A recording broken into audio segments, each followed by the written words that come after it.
Hello students, आज हम class ninth का एक्सरसाइज 6.2 का क्वेश्चन डिस्कस करेंगे। इससे पहले हमने आपसे पैरेलल लाइन और ट्रांसवर्सल लाइन का जो रूल होता है, पैरेलल एंड ट्रांसवर्सल का जो रूल होता है वो मैंने डिस्कस किया था। फिलहाल के लिए एक्सरसाइज 6.2 देख लेते हैं, ठीक है। एक्सरसाइज 6.2 का क्वेश्चन देख लेते हैं। होप सो दिखाई दे रहा है क्लियर आप लोगों को।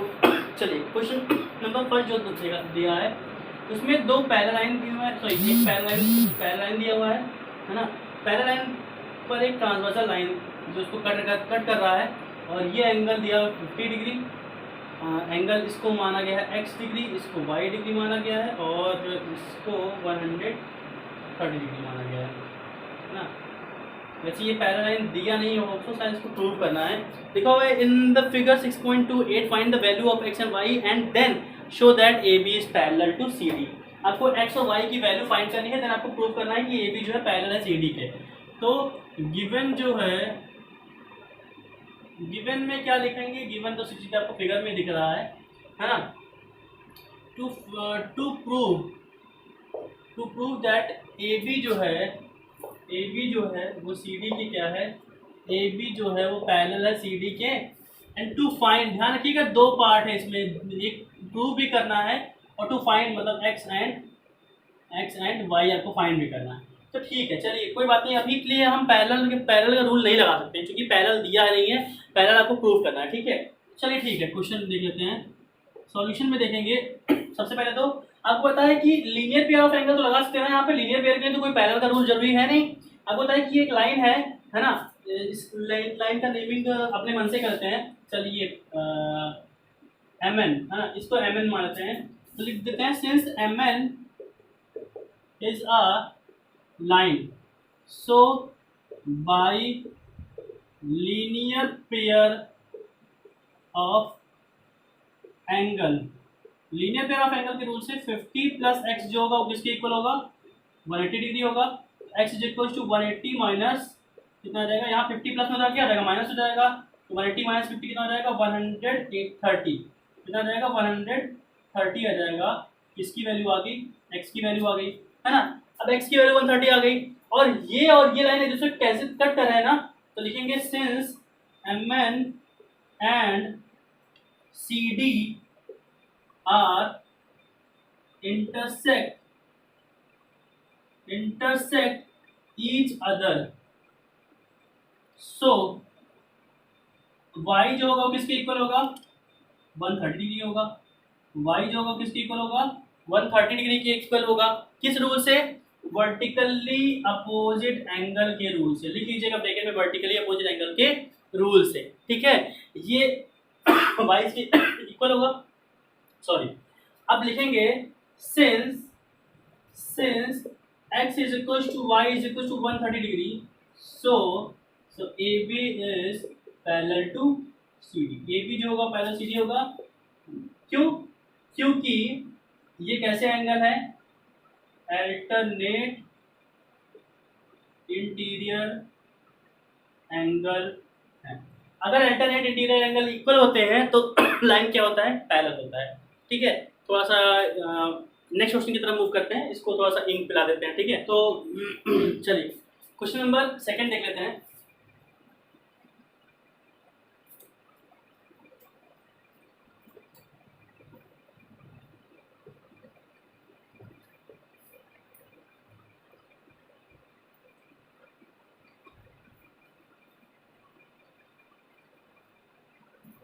चलिए, तो क्वेश्चन नंबर सेकंड जो है वो है 3 पैरेलल लाइन का दिया हुआ है, ठीक है। क्वेश्चन नंबर जो थर्ड सेकंड है वो 3 पैरेलल लाइंस का है, ठीक है। 1 पैरेलल लाइन, 2 पैरेलल लाइन और 3 पैरेलल लाइंस।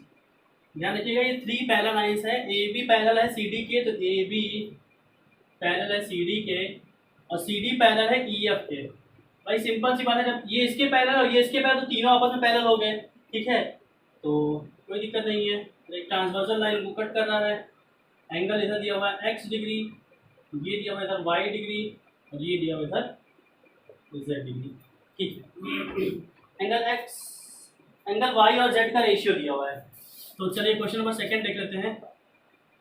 गिवन जो है A B parallel C D है, and C D parallel E F.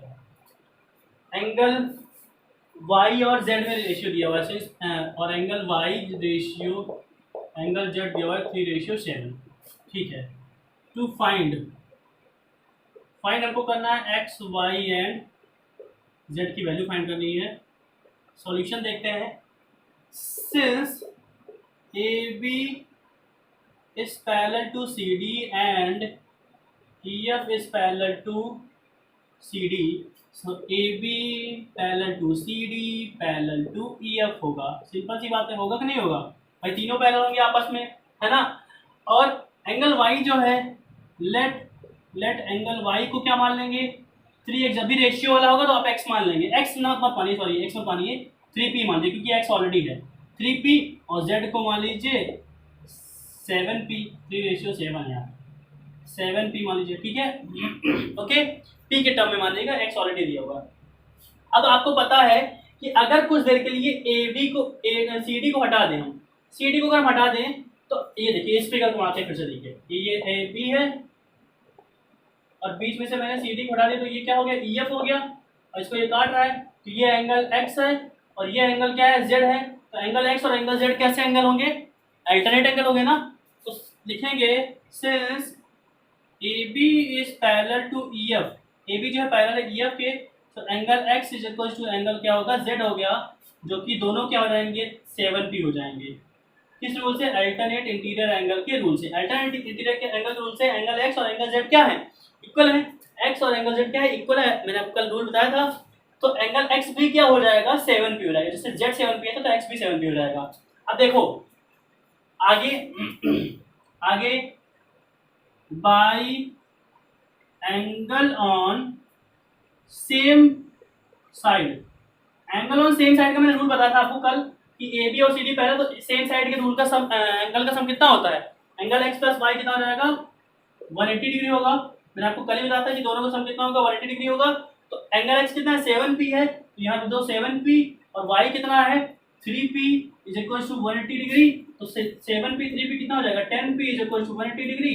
So p is equal to 0 0 cancel हो गया, कितना आ गया? 18। p कितना आ गया? 18 आ गया, है ना। अब सीधे सीधे x एंगल x निकालते हैं। एंगल x में इंटू कर देंगे, ठीक है। Angle x is equal to 7 into 108 आ गया, है ना। 7 आ जाएगा, एंगल x कितना आ गया? 7 आ गया, 108 आ गया। तो ये z के भी इक्वल है, तो एंगल x और एंगल z क्या हो गया? इक्वल हो गया, 108 आ गया। ऐसे ही y जो है वो कितना है? एंगल y जो है वो कितना है? 3p है, दैट मींस 3 इंटू 18 कितना आ जाएगा? 54 डिग्री आ जाएगा। ठीक है, क्लियर है। एंगल्स निकालने थे, क्लियर है। बहुत आसान सा क्वेश्चन है, खाली आपको क्या करना है? पैरेलल लाइंस का रूल लगाना है और आपको क्वेश्चन निकल जाएगा। चलिए, होप सो आपको समझ में आया होगा। बहुत आसान सा क्वेश्चन है और बहुत ज़्यादा डिस्टर्बिंग नहीं है, ठीक है। चलिए क्वेश्चन नंबर नेक्स्ट देख लेते हैं। क्वेश्चन नंबर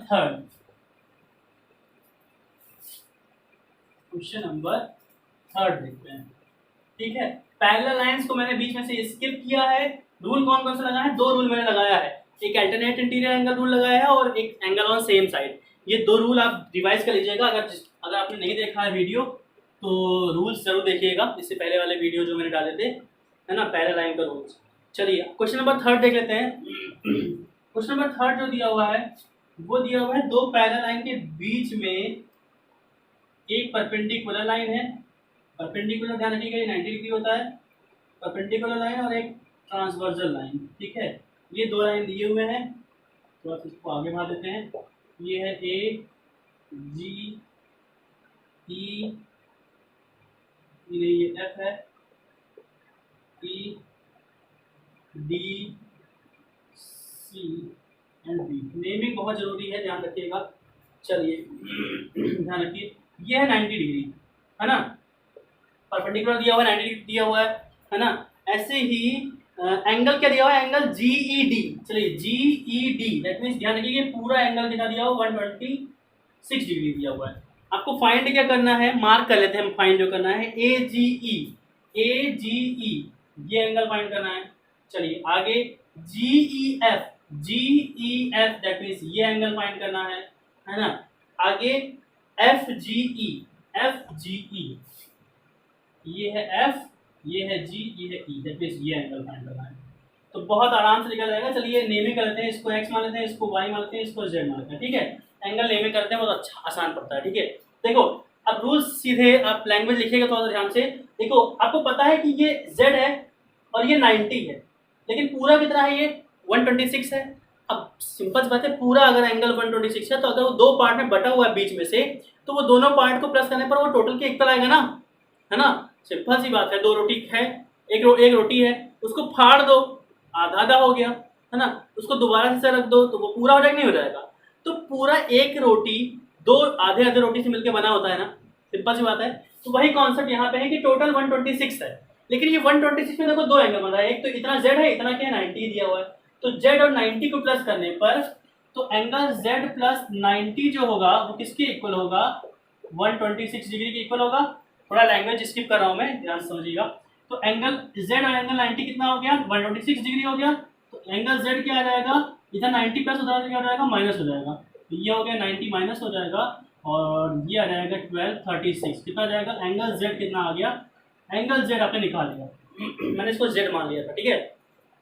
आगे आते हैं, अब अल्टरनेट इंटीरियर एंगल अगर मैंने कुदर की ये लाइन हटा दी कुदर की, चलो ये सब एंगल अगर हटा दो, हटा देते हैं कुदर की, ठीक है। ये सब एंगल हटा दिया, लाइन हटा दिया, सब ये सब हटा दिया, चलिए ठीक है।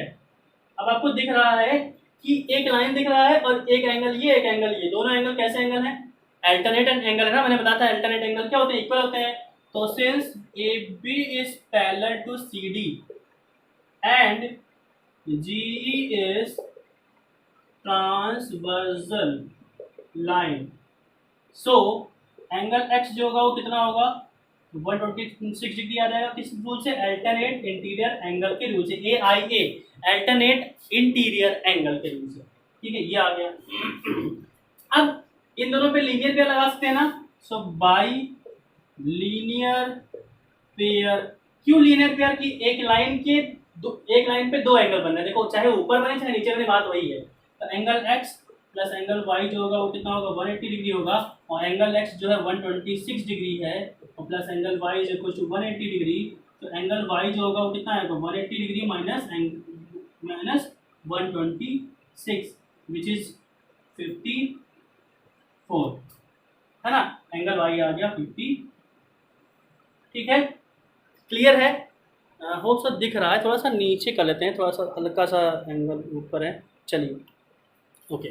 हाँ तो होप से आपको दिख रहा होगा। बहुत ज़्यादा आसान क्वेश्चन है, बस पैरेलल के रूल्स, मैंने क्या कहा आपसे, पैरेलल के रूल्स अगर आपको याद हैं तो क्वेश्चन आपके लिए बहुत आसान है, बस आपको रूल्स याद होना चाहिए। और आपको पता है यूट्यूब में तो आप चाहे जितनी बार, अगर आपको नहीं समझ में आ रहा है एक बार तो दो बार देखिए, तीन बार देखिए, आपको समझ में आएगा 100%। थोड़ा सा आराम से देखिएगा, ठीक है। मैं तो थोड़ा फास्ट बना रहा हूँ वीडियो, क्योंकि मुझे वीडियो डालना है तो बहुत लंबा भी नहीं होना चाहिए ना वीडियो, तो इसलिए उसके अकॉर्डिंग मैं बना रहा हूँ। क्वेश्चन नंबर 4 देखते हैं, क्वेश्चन नंबर 4 देख लेते हैं। क्वेश्चन नंबर 4 जो कह रहा है, इसमें पहले फिगर बनाते हैं, डायग्राम बनाते हैं, ये और तो ऊपर है, ठीक है। चलिए सो ये हो गया, थोड़ा सा पूरा है, इसको स्ट्रेट करते हैं, ठीक है। चलिए ये है एंगल P, ये एंगल है Q, ये एंगल है S, ये एंगल है T, ठीक है। ये एंगल है R, ये है 110, हाँ 110 डिग्री है और ये दिया हुआ 130 डिग्री। चलिए आपको फाइंड क्या करना है, angle QRS, QRS that mean आपको ये एंगल फाइंड करना है। इसको एंगल मान लो x, है ना। एज्यूम करेगा, लैंग्वेज लिखने में थोड़ा आसानी हो जाएगी। अगर इसको x मान ले तो क्या हो जाएगा, देखिए सबसे पहले तो एक काम करते हैं, ये QP और ST जो है वो पैरेलल दिए हुए हैं, है ना, दिए हुए हैं, है ना। गिवन चले लिख लेते हैं, गिवन में PQ जो है वो पैरेलल है ST के, है ना। अब मैंने क्या किया, R पॉइंट से एक लाइन ड्रॉ किया है जो किसके पैरेलल है, PQ के पैरेलल है ना। R पॉइंट पे इसको मान लेते हैं MN, यही अब PQRST MN मान लेते, चलो MN मान लेते हैं, NN मान लो, ठीक है। सो कंस्ट्रक्शन में क्या लिखेंगे, draw MN parallel to PQ passing from R से पास होने वाला लाइन ड्रॉ करेंगे जो पी क्यू के क्या होगा, पैरेलल होगा। अब सिंपल सी बात, अभी आपने क्वेश्चन किया कि अगर पहले वाले के पैरेलल में दूसरा वाला है और दूसरे वाले के पैरेलल में तीसरा वाला है, तो तीनों आपस में क्या हो गए, पैरेलल हो गए, है ना। तो देखो इसके पैरेलल में ये और इसके पैरेलल में ये, तो तीनों आपस में क्या हो गए, पैरेलल हो गए, हो गया। चलिए तो सॉल्यूशन में देखेंगे, सॉल्यूशन में since P Q parallel to S T and P Q parallel to M N, ये तो कंस्ट्रक्शन है, इसलिए एस टी जो होगा वो भी पैरेलल क्या हो जाएगा, एम एन के हो जाएगा। एस टी और एम एन क्या हो जाएंगे, इसको मानते हैं वाई एंगल, ठीक है। तो एस टी और एम एन क्या होंगे, पैरेलल हो जाएंगे। तो इस रूल से देखो, अब भूल जाओ सारा, इधर की तरफ से भूल जाओ। एंगल ऑन सेम साइड दिख रहा है आपको, ये 130 और वाई का सम कितना होगा, 180 degree. So angle on same side by, angle on same side 130 degree, और अगर y को जोड़ेंगे, प्लस करेंगे, ऐड करेंगे तो कितना आएगा, 180 डिग्री। ये रूल कहता है। So y is equal to 180 degree minus 130 degree, कितना आ जाएगा, 50 डिग्री। तो एंगल y जो आ गया वो कितना आ गया, 50 डिग्री आ गया। सही है, एंगल y 50 डिग्री आ गया। समझिएगा ये कि यहाँ पे हम एक लाइन कंस्ट्रक्ट कर रहे हैं, कंस्ट्रक्ट करके क्वेश्चन को कर रहे हैं, तभी ज़्यादा आसान हो जाएगा। अब देखो ये तो हो गया। अब मैं कुछ देर के लिए ये लाइन इरेज करूँ आपके सामने। देखो चैप्टर जो है ज्योमेट्री, आपको माइंड का यूज करना है, कौन सा लाइन को हटाएं, कौन सा लाइन को ऐड करें, किस एंगल को प्लस करें, किस एंगल को माइनस करें, ये आपको सोचना पड़ेगा। और जितनी अच्छी थिंकिंग, आपकी इमेजिनेशन जितनी अच्छी होगी, आप उतने अच्छे से क्वेश्चन कर पाओगे। तो सिंपल सी बात, मुझे ये दिखाई कि ये और ये पैरेलल है, तो ये एंगल क्या होगा, इक्वल होगा। लेकिन केवल इतना एंगल इक्वल नहीं होगा, ये पूरा एंगल इक्वल होगा। तो अगर मैं इसको हटाऊं तो ये एंगल क्या बनेगा, देखो दो एंगल्स मिलकर बना, नहीं बना, एक्स और वाई। तो एक्स, ये एंगल कितना हो गया, एक्स प्लस वाई बन गया, और ये एंगल कितना है, 110। तो ये दोनों एंगल कैसे हैं, अल्टरनेट एंगल है। तो लिखेंगे since P Q is parallel to M N जो है, so by alternate interior angle rule, X plus Y जो होगा वो किसके इक्वल होगा, 110 के इक्वल होगा। भाई ये एंगल, दो एंगल्स बिल्कुल है ना, एक्स और वाई लाइन खींचेंगे तो दो एंगल बनेगा, नहीं बनेगा। तो ड्रॉ कर दो, फिर से ड्रॉ कर दो, कंफ्यूजन हो रहा है। तो एक्स प्लस वाई कितना हो गया, 110 के इक्वल हो गया। और वाई अभी आपने निकाला था कितना, 50 निकाला था। तो x plus 50 is equal to 110, x is equal to 110 minus 50 which is 60। Angle x जो आ गया वो कितना आ गया, 60 आ गया। ये आपको एंगल एक्स निकालना था, ठीक है। ये आपका आ गया एंगल एक्स, जो कि बहुत ही इजी है। कंस्ट्रक्शन समझना है आपको, मेन पॉइंट यहाँ पे। अगर आपने कंस्ट्रक्शन समझा तो आपके लिए क्वेश्चन क्या है, बहुत ही ज़्यादा आसान हो जाएगा, ठीक है। होप आपको समझ में आया होगा। चलिए नेक्स्ट क्वेश्चन की तरफ मूव करते हैं। क्वेश्चन नंबर 5 देख लेते हैं और 6, दो क्वेश्चन हैं। सारे क्वेश्चन करवा रहा हूँ मैं, लेकिन इसका मतलब ये नहीं कि आप सारे क्वेश्चन को चीट करिए, देखिए, समझिए और उसके बाद दोबारा से लगाइए, ठीक है। क्वेश्चन को जरूर से जरूर लगाइएगा, क्योंकि यूट्यूब में आपको हर क्वेश्चन कहीं ना कहीं अवेलेबल है ना। यूट्यूब में आपको हर क्वेश्चन कहीं ना कहीं अवेलेबल होगा, लेकिन इसका मतलब ये नहीं कि आप हर क्वेश्चन को चीट करिए। चीट करने का नहीं है, ये नहीं कहूँगा कि आप मुझे मेरा वीडियो देखिए मत, देखिए, समझ में आएगा और इसको दोबारा से ट्राई जरूर करिएगा, अपने मन से ट्राई करिएगा, ठीक है। चलिए क्वेश्चन नंबर, चलिए इसी बात पे मैं आपको कह रहा हूँ, क्वेश्चन नंबर 5 लगाइएगा, ठीक है। डिस्कस कर लेंगे। अगर किसी को बहुत, देखिए फिलहाल के लिए मैं रेगुलर बेसिस पर डाल रहा हूँ, आगे ऐसा नहीं है कि ये पूरा वीडियो हमेशा चलता रहेगा, कभी ना कभी तो पूरी बुक खत्म होगी, है ना। विदिन मैं कोशिश करूँगा 3-4 मंथ में इसको खत्म कर दूंगा, ठीक है। तो जो बचे हुए क्वेश्चन होंगे उसको लगाते रहेंगे आगे चल के भी, मैं आगे भी वीडियो बनाऊंगा। जो बचे हुए क्वेश्चन होंगे उसको बाद में देखेंगे, रिमेन क्वेश्चन देखेंगे, इसलिए कि आप इसको ट्राई करिए एटलीस्ट, ठीक है। क्वेश्चन नंबर 6 देखते हैं, ठीक है। क्वेश्चन नंबर 5 वैसे आसान है, देख लीजिएगा, कर लोगे, मुझे लग रहा है कि ऐसा आप कर लोगे, ठीक है। चलिए अब ये क्वेश्चन नंबर 6 जो है, यहाँ पर आपको एक फिजिक्स का रूल लगाना पड़ेगा और इसको समझ लेते हैं तो आपके लिए ये क्वेश्चन ज़्यादा आसान हो जाएगा, ठीक है। चलिए A B C B, sorry P Q है, पी क्यू आर एस, जैसे नेमिंग से कोई दिक्कत नहीं, कोई प्रॉब्लम नहीं है, चाहे कोई भी नेमिंग रखनी है, क्योंकि बस क्वेश्चन के अकॉर्डिंग करना थोड़ा सा वो रहता है ना, कि आपको क्वेश्चन से भटकना नहीं पड़ेगा, ठीक है। तो एक रे निकाला, देखिए ये मिरर है, ध्यान रखिएगा, ये एक मिरर है, ये एक मिरर है, ठीक है। ये देखिए मिरर में आपने टॉर्च मारा होगा, छोटे बच्चे अक्सर खेलते रहते हैं शीशों में, मिरर में टॉर्च मारते रहते हैं ना, और टॉर्च मार के देखते हैं, ऐसे ऐसे टॉर्च मारा, उधर बजाय उधर उधर बन रहा है, अगर अगर मिरर इधर की तरफ है तो रिफ्लेक्शन कहाँ पड़ेगा, इधर की तरफ पड़ेगा, है ना, हमेशा अपोजिट डायरेक्शन में पड़ता है रिफ्लेक्शन। तो वही क्वेश्चन क्या है कि आमने सामने दो मिरर रखे हुए हैं, पैरेलल बेसिस पे पोजीशन किए गए हैं, अब मैंने एक टॉर्च लिया, मैंने ऐसे टॉर्च मारा, अब टॉर्च कर यहाँ पड़ेगा और टकरा कर यहाँ जाएगा, अब जैसे यहाँ टकराएगा तो यहाँ पर फिर से मिरर रखा हो तो फिर से टकरा कर वापस आ जाएगा, है ना। तो ये कॉन्टिन्यू रिफ्लेक्शन दिखा रहा है, शो कर रहा है, ठीक है। ओके, चलिए पहले तो रिफ्लेक्शन के रूल पढ़ लेते हैं। चलिए सपोज ये है मिरर, है ना, ये है जो आपने टॉर्च मारा, ये टकरा कर इधर चला गया, है ना, तो इधर जाने का एक रूल होता है, किस रूल से जाएगा देखिए, इसे कहते हैं इंसिडेंट रे, इंसिडेंट रे कहते हैं, क्योंकि ये इंसिडेंस हो रहा है, ये टकरा रहा है, ये मिरर की तरफ जा रहा है, इसे कहेंगे इसे इंसिडेंट रे, और जो टकरा कर वापस आता है उसे कहते हैं रिफ्लेक्टेड रे, इसे कहेंगे रिफ्लेक्टेड रे। टकराया उसे इंसिडेंट है, जो टकरा कर गया उसे रिफ्लेक्टेड रे कहेंगे। अब मिरर के ऊपर एक परपेंडिकुलर लाइन ड्रॉ कर लेते हैं जो कि इमेजिनरी होता है, जो हमारी इमेजिनेशन होती है, एक लाइन हमने ड्रॉ कर लिया मिरर के ऊपर, इमेजिनरी लाइन जिसे कहते हैं नॉर्मल, ठीक है, इसे नॉर्मल कहते हैं। Normal means perpendicular to the mirror, mirror के ऊपर परपेंडिकुलर होगा, तो ध्यान रखिएगा। इंसिडेंट रे और नॉर्मल के बीच में जो एंगल बनता है उसे एंगल आई कहते हैं, इंसिडेंस एंगल कहते हैं, और एंगल नॉर्मल और रिफ्लेक्टेड रे के बीच में जो एंगल बनता है उसे कहते हैं स्मॉल आर, रिफ्लेक्टेड एंगल, है ना, रिफ्लेक्टेड एंगल कहते हैं, इंसिडेंस एंगल कहेंगे और रिफ्लेक्टेड एंगल कहेंगे।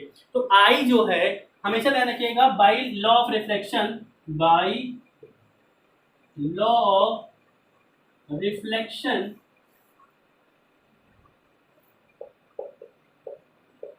Bye law of reflection angle I जो होगा वो एंगल आर के क्या होगा, हमेशा इक्वल होगा, ध्यान रखिएगा, angle I is equal to angle R. वही रूल आपको यहाँ लगेगा, उसी पर बेस्ड आपको क्वेश्चन करना है रिफ्लेक्शन के रूल के ऊपर, ठीक है।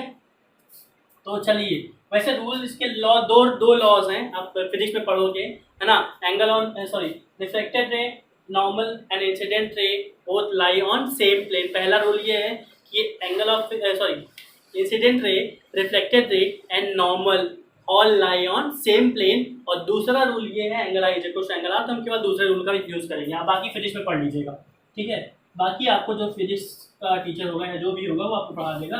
वैसे मोस्टली मेरे चांसेस ये भी है कि मैं भी फिजिक्स के चैप्टर्स बनाऊंगा इसके बाद, है ना, और मेरा मेन सब्जेक्ट वैसे तो मैथ्स ही है, लेकिन मैं फिजिक्स भी कवर करता हूँ, ठीक है, और फिजिक्स केमिस्ट्री ये भी देखेंगे, ठीक है।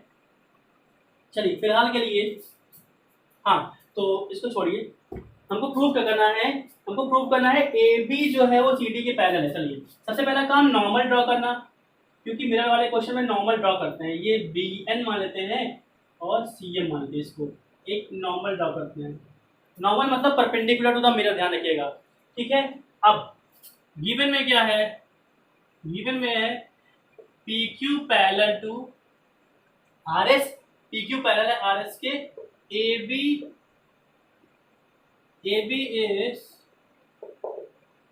इंसिडेंट रे, है ना, ऑन मिरर, है ना, ए बी जो इंसिडेंट रे और जो टकरा कर आगे बढ़ता जा रहा है, ठीक है। चलिए समझिएगा उसको, क्वेश्चन में आगे क्या करना है, टू प्रूव, हमको प्रूव करना है दैट ए बी जो है वो पैरेलल है सी डी के, ए बी जो है वो सी डी के पैरेलल, मतलब ये और ये पैरेलल है, आपको दिखाना है, ये और ये पैरेलल दिया, आपको ये और ये पैरेलल दिखाना है। चलिए बहुत आसान सा क्वेश्चन है, चलिए देख लेते हैं, थोड़ा सा ध्यान देंगे तो आपको समझ में आएगा, अच्छे से आएगा, ठीक है। देखिए सबसे पहले आपको पता है नॉर्मल जो होता है उसके बीच के दो एंगल क्या होते हैं, इक्वल होते हैं, है ना, इक्वल होते हैं, तो इसको मानते हैं एंगल एक्स, इसको मानते हैं एंगल एक्स, दोनों इक्वल होंगे ना, तो एंगल एक्स इक्वल होगा।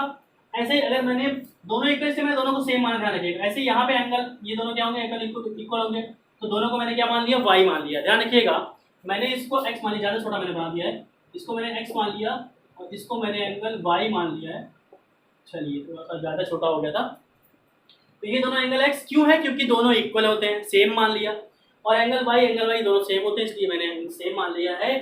तो by law of reflection angle A B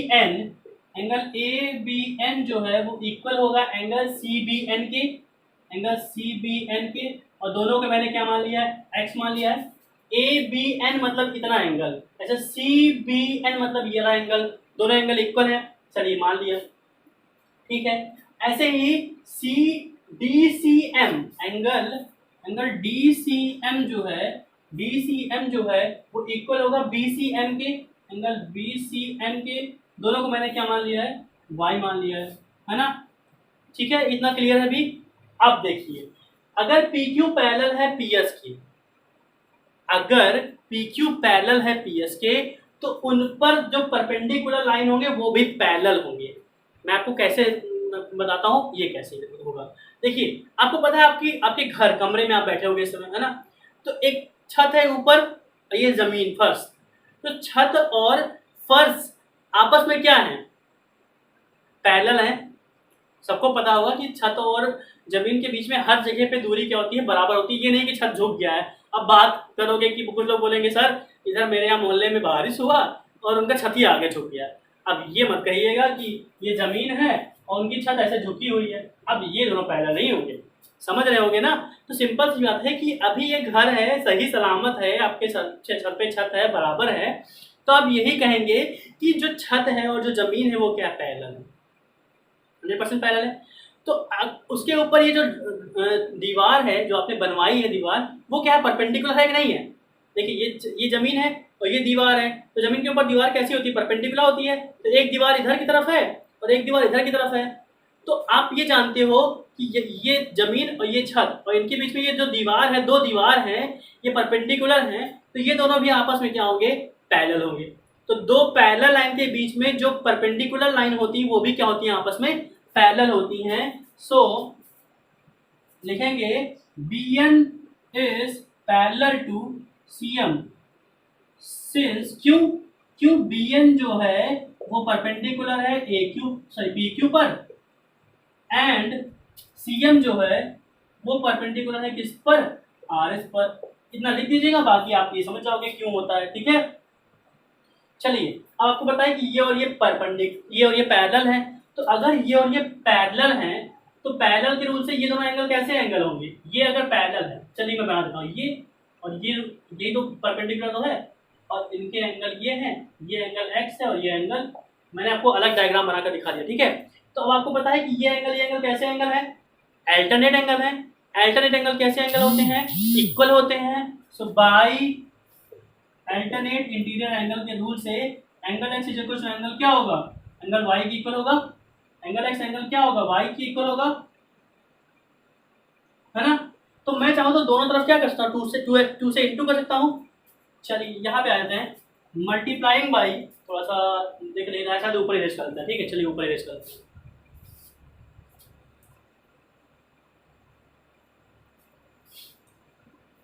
चलिए सीधे सीधे मल्टीप्लाई बोथ साइड बाई 2, दोनों तरफ 2 से इंटू करते हैं, दैट मीन्स 2 एंगल x जो होगा वो 2 एंगल y के इक्वल होगा, 2 एंगल y की क्या होगा। अब x प्लस x क्या होगा, ये 2x ही तो होगा, तो 2 एंगल x मतलब कितना एंगल, 2 एंगल x मतलब ABC, 2 एंगल x मतलब क्या होगा, ABC, तो एंगल ABC, दो एंगल मिलाकर ये पूरा एंगल बन रहा है। ऐसे ही 2 एंगल y मतलब ये दोनों मिलाकर क्या बन रहा है, CDB बन रहा है, या एंगल BCD बन रहा है, एंगल BCD। तो आपने प्रूव कर दिया कि एंगल ABC जो है, ये पूरा एंगल जो है इस पूरे एंगल के क्या है, इक्वल है। अगर ये पूरा एंगल के इक्वल, तो ये दोनों क्या होंगे, पैरेलल होंगे। सो सीधे सीधे प्रूफ हो गया। So since alternate interior angles are equal, so AB जो होगा वो पैरेलल होगा किसके, CD के। ये आपको क्या करना था, प्रूफ करना था। होप सो आपको सारे क्वेश्चन समझ में आए होंगे, और अगर आपको मेरी टीचिंग समझ में आ रही होगी तो प्लीज़ लाइक जरूर करिएगा और सब्सक्राइब करना मत भूलिएगा। और जिन्होंने सब्सक्राइब करेगा बहुत अच्छी बात है, और जिन बाकी अपने फ्रेंड्स को भी शेयर करिए, ठीक है। चलिए keep supporting, thank you so much.